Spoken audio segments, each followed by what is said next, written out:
Λοιπόν, εδώ έχουμε 400 μέτρα εξωτερικό κύκλο στα ΕΑΚ.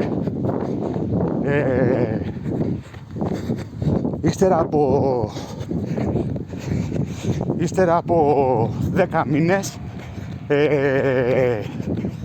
στα ΕΑΚ πάλι, μετά από το αυγενικό σύνδρομο που έκανα και χέρια πόδια ανάπηρα και ό,τι άλλο έχετε δει στο YouTube από εμένα που χορεύω και τα σπάω, μετά από αυτό 400 εξωτερικό, 10 γύρους σήμερα τρέξιμο και ολοκληρώνουμε στο τελευταίο γύρο, στο τελευταίο κομμάτι του γύρου.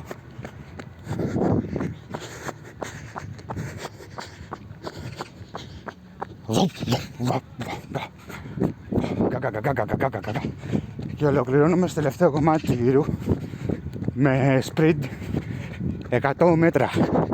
Έτσι από εδώ, όλο αυτό εδώ. Εντάξει, 5, 4, 3, 2, 1.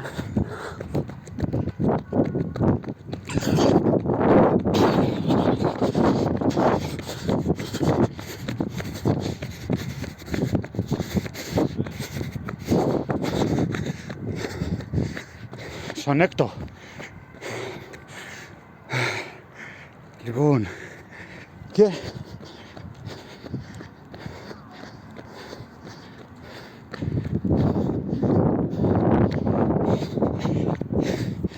κάπου εδώ τελειώσαμε, κυρίες και κύριοι.